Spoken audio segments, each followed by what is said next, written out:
तो जो मैं बता रहा था उसकी बात करते हैं। सप्तम में शनि होता है तो बहुत से लोग बोल रहे थे ना विवाह में देरी होगी, लेकिन ऐसा नहीं है। कहीं से भी शुभ ग्रह की दृष्टि पड़ गई तो विवाह समय पर हो जाएगा। अगर तेज गति के ग्रह की दृष्टि पड़ती है, तेज गति के ग्रह, और दूसरे होते हैं हमारे पास धीमी गति के ग्रह। धीमी गति के ग्रह में आ जाता है राहु, केतु और शनि। तो धीमी गति के ग्रह की दृष्टि पड़ जाए तो विवाह में देरी। लेकिन लेकिन अगर है ना तेज गति का ग्रह हो तो विवाह टाइम पे हो जाएगा। हाँ, अब इसका इफेक्ट क्या है? एक तो ये जो पक्का इफेक्ट है सप्तम शनि ऐसा का। मुझे एसएसटी का चैप्टर 2 भेज दे। ए लड़की। इसका माइक चालू है ये,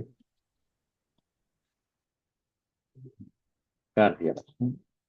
देखिए, शनि अगर सप्तम भाव में है तो इसका जो एक निश्चित फल देखा है तो वो क्या, एक तो ये देखने में आया है जीवन साथी से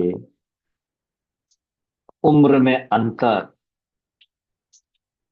कितना, 5 वर्ष या अधिक का रहेगा, ऐसा। ठीक, ये बात हो गई। फिर खास सूत्र एक और, सप्तम भाव में शनि हो किसी का भी तो उसका जीवन साथी कर्म के प्रति, कर्म के प्रति समर्पित, इतना समर्पित कि वो घर को ही भूल जाता है। तो फिर वैवाहिक जीवन क्या हो जाएगा, डिस्टर्ब। तो ये कर्मयोगी होता है। मतलब ये कह सकते हैं कि वो काम के मामले में आलसी नहीं होता, किसी का भी देख जाए तो। ठीक, अब आगे चलते हैं। हाँ,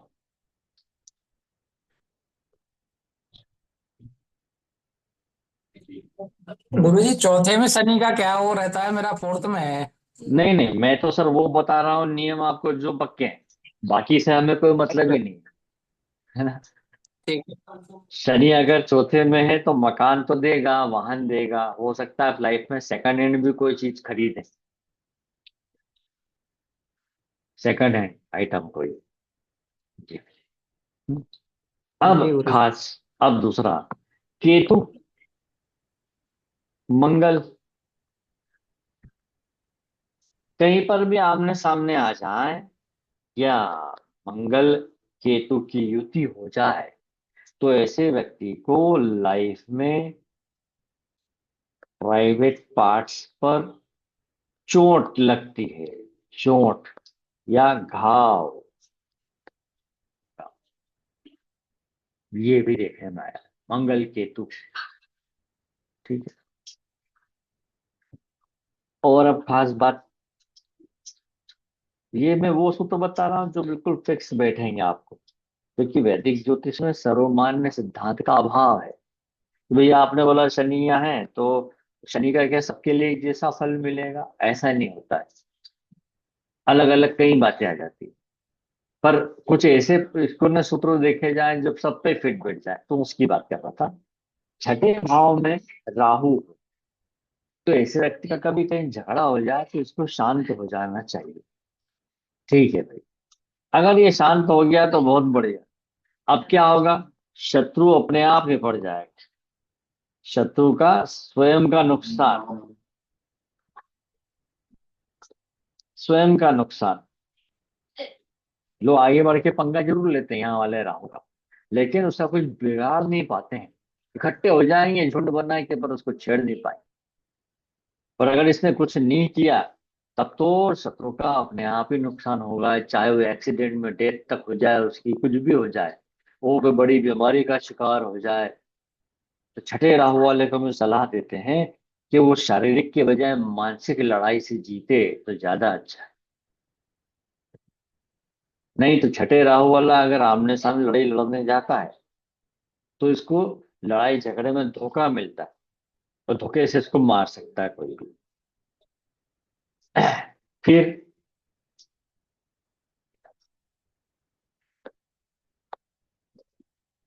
पंचम भाव में गुरु है ना। अब देखिए, त्रिकोण भाव में शुभ ग्रह को अच्छा माना जाता है, लेकिन क्या करें, गुरु जब पंचम भाव में होगा तो या तो संतान काम नहीं आती है आपके, या संतान का सुख नहीं मिलता, मतलब संतान हो ही ना, और हो ही तो मालूम पड़ा अच्छे संबंध है मान लो संतान से, लेकिन अब वो पढ़ने के लिए जॉब करने के लिए कहीं दूर चला गया, खत्म हो गया इतना समय, ये भी होता है। फिर केतु लग्न में हो या पंचम भाव में हो, विवाह के 18 महीने के भीतर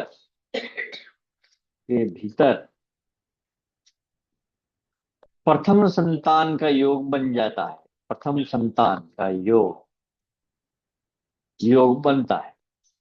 लेकिन कहीं से भी मंगल की दृष्टि पड़ जाए, मंगल की या शनि की दृष्टि पड़ जाए, तो प्रथम संतान की हानि होती है, लेडीज के मामले में अबॉर्शन हो जाता है।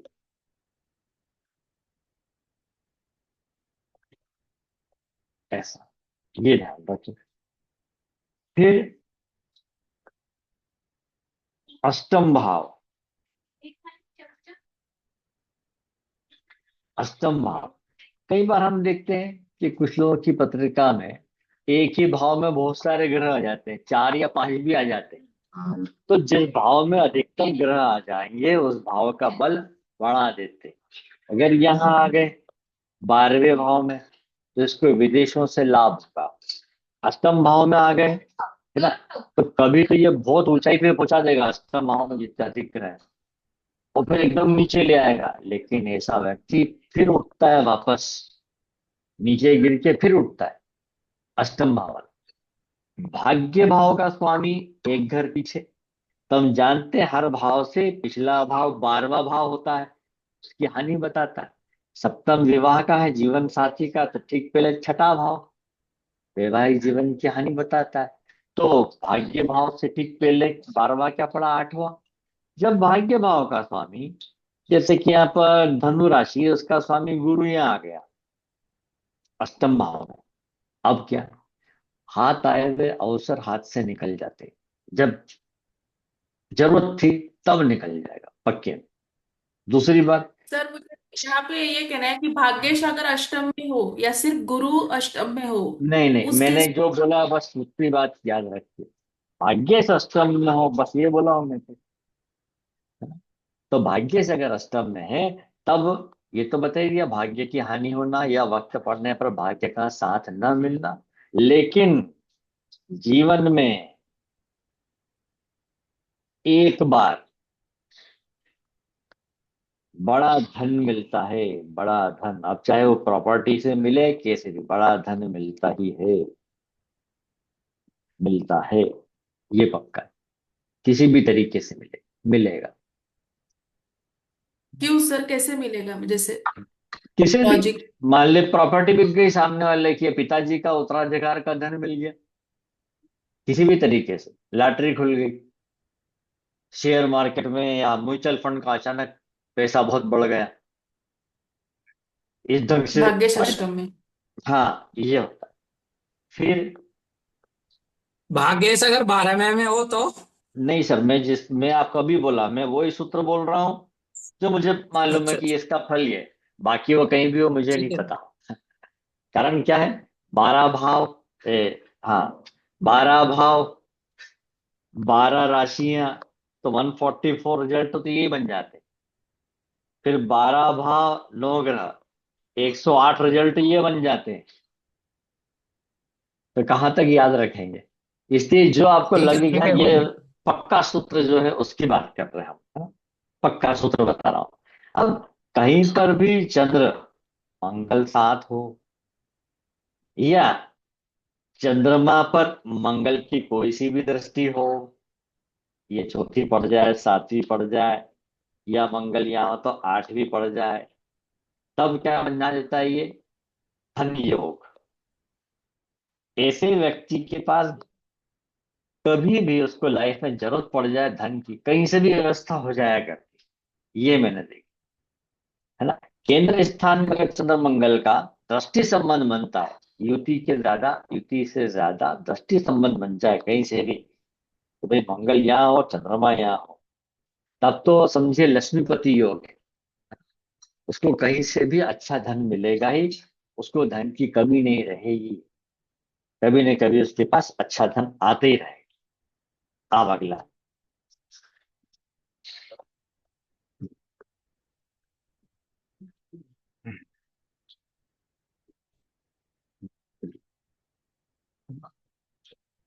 मंगल का जैसे मैंने बताया 8वें भाव में तो एक्सीडेंट का योग बनाएगा और हड्डी में फ्रैक्चर होगा। अब खास बात, 1 4 7 10 ये क्या है, केंद्र स्थान। 1 4 7 10 केंद्र स्थान। केंद्र स्थान में पापी ग्रह शनि, राहु, केतु या क्रूर ग्रह, क्रूर ग्रह, क्रूर ग्रह में किसको लेते हैं हम, सूर्य और मंगल को। तो केंद्र स्थान में पापी ग्रह सदैव शुभ फल देते हैं। शुभ ग्रह, मतलब पापी ग्रह सदैव शुभ फल देते हैं, तो शुभ शुभ ग्रह अशुभ फल देते हैं, ये नियम। ठीक है। फिर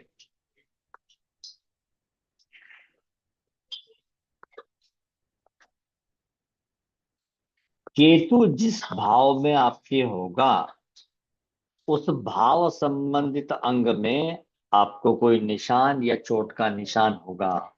लग्न में केतु है, चेहरे पे मुहासे के दाग धब्बे हो सकते हैं, है ना, चोट का निशान होगा। छठे भाव में है, तब आपको अंगों के बारे में सोचिए। ये मस्तिष्क का हो गया। दूसरा भाव काय का आपका बाई आंख का है ना, तो आंख के ऊपर चोट का निशान हो सकता है, भौं के ऊपर कट का निशान हो सकता है। तीसरे भाव में शोल्डर, यहाँ केतु होगा तो शोल्डर पे तिल, मस्सा या चोट का निशान। चौथे भाव में है तो हार्ट पर, है ना, चोट का निशान, तिल, मस्सा। पंचम भाव आ गया, ये हो गया आपके पेट का ऊपरी हिस्सा, और ये नीचे की तरफ थोड़ा, ये भी पेट का हिस्सा बताता है। ये जनेंद्रिय हो गया, सेक्सुअल ऑर्गन के ऊपर तिल का निशान। ये आ जाए तो ये सेक्सुअल ऑर्गन के अंदर का निशान, और आपके पुट्ठों का पिछला हिस्सा वहां निशान। ये आ गया आपके जांग का, कूल्हे का, जांग पे तिल होना, दाग धब्बा मस्सा चोट का निशान। 10वां भाव आ गया आपके घुटने का, घुटने का, इस पर दाग धब्बा तिल का निशान। तो 11वां भाव हो गया पिंडली का, इस पर। तो 12वां भाव हो गया पैर पर। 100% जिसका केतु 12वें में हो उसके पैर पे तिल या चोट का निशान होगा। यहाँ पर आएगा तो यहाँ निशान होगा, यहाँ पर चोट लग सकती है, निशान हो गया। घुटने पर तिल, देखिए बीच में आ गया ये, ज्योतिष से संबंधित नहीं। घुटने पे तिल का निशान है, शत्रु हमेशा परेशान करते हैं उसको, शत्रु से परेशानी होती है, आगे बढ़ के लोग उससे पंगा लेते हैं। ये भी सही देखना। कह रहे हैं गुरु जी। मेरे ना लग्न में है और मेरे चेहरे पे एक कट का निशान है, बाई आंख के हम्म। पास में। हाँ, ठीक है। मेरे ये केतु 12वें में है, तो मेरे पाँव पे तिल है, और पाँव पे चोट लगी है, उसका गहरा निशान भी है। 12वें में केतु होता है तो मोक्ष की प्राप्ति कराता है गुरु जी। हाँ, ऐसा बोलते हैं, लेकिन अब जिसको मोक्ष मिल गया वो बताने कैसे आएगा कि भाई मेरा मोक्ष मिल गया, ये नियम लिख लो। नहीं, आपका स्वभाव ऐसा है कि आप तो वैसे ही मोक्ष को वाले। अब मैं बताऊं कैसे मोक्ष मिलता है केतु 12वें वाले को। क्या होता है, ये जीवन का अंतिम भाग हो गया, है ना। केतु को क्या माना गया है, धार्मिक, है ना। इसके सामने रहता है राहु। राहु किसका कारक है, माया का, ये माया मुंह में लगा के रखता है, ये धार्मिक है। तो व्यक्ति जैसे जैसे आयु बढ़ती है ना, 12वें केतु वाले की, जीवन उसको धो डालता है, उसके माया मोह छूटते चले जाते हैं। संतान से मोह छूट गया, जीवन साथी छूट गया, अरे अब बहुत मजे कर लिए, मन भर गया, बस इच्छाओं की समाप्ति हुई तो मोक्ष मिल गया। जन्म का कारण क्या है? मोह, है ना। इच्छा, कोई इच्छा मन में रह गई तो आप फिर आएंगे वापस।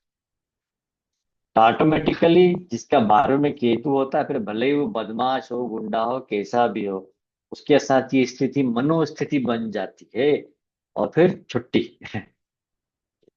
फिर 12वें भाव का स्वामी जिस भाव में बैठेगा, उस भाव संबंधी फलों की हानि करेगा, क्योंकि वो हानि का भाव है। मान लीजिए यहाँ धनु राशि है, धनु राशि का स्वामी यहाँ चला गया गुरु, संतान प्रेम की हानि। यहाँ चला जाए गुरु 12वें भाव का स्वामी, जीवन साथी का सुख लंबे समय नहीं रहेगा। जिस भाव में गया उस भाव की हानि, ऐसा मेरा चलता है। 12वें का स्वामी 12वें में ही है, बृहस्पति है मेरा, अच्छा, मीन तो राशि खर में। तो फालतू के खर्च की हानि हो गई। जेल वेल जाने का योग नहीं, अस्पताल जाने का योग नहीं पड़ेगा, उस चीज के लिए हानि कर दी उसने। ये भी होता है। फिर कई लोग हमारे पास आते हैं तो माता पिता की आंखें तो बिल्कुल सामान्य है, लेकिन बच्चे की आंखें मंजरी है, पता है ना। मंजरी आंखों, भूरी आंखों वाला कब? जब गर्भाधान दिन में हुआ हो, तब तब होता है ऐसा। जिन लोगों की मैरिज 71, 1972, 73, 1974 और 1986 में हुई हो, उनकी मैरिड लाइफ जो है देखने में आया है कि परेशानी रहती है, और 28 वर्ष की आयु के आसपास उनका विवाह होता है, या इसके बाद, ये देखने में आया है। और 28 से कम कम में इनका विवाह हो जाएगा तो वैवाहिक जीवन में समस्या होती है, ये भी देखने में आया। खासतौर पर मुझे 1986 वालों का बहुत नजर आया है। जी। और अभी आज की तारीख में 1996, 1996 में जितने लोग पैदा हुए हैं उनमें से ज्यादातर लोगों की लव मैरिज हो रही है, ये देखता है। और नहीं होगा, मान लीजिए लव मैरिज नहीं हुई, तो मैरिड लाइफ में समस्या कहीं ना कहीं तो आएगी ही आएगी, ये भी। फिर एक्स्ट्रा मैरिटल अफेयर ना सर? हाँ, वो कुछ भी हो सकता है ना। मंगल शुक्र, मंगल शुक्र। अब जिस भाव में हो जाए आपके, वो भाव जिस रिश्तेदार का होगा उसकी लव मैरिज हुई होगी। जैसे यहाँ मंगल शुक्र आ गया तीसरे भाव में, भाई बहन का है, बोल दीजिए, है ना, लव मैरिज हुई होगी जिस भाव में आ जाए। ये यहाँ पर आ जाए मंगल सूत्र, ये बड़े भाई बहन का है, मित्रों का, किसी न किसी की लव मैरिज हुई होगी।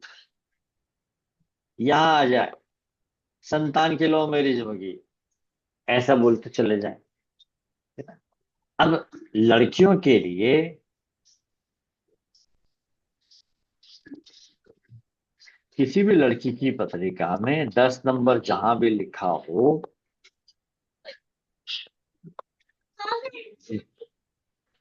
तो उस भाव से संबंधित संघर्ष बढ़ जाता है, क्योंकि संघर्ष की राशि यहाँ आ जाएगी।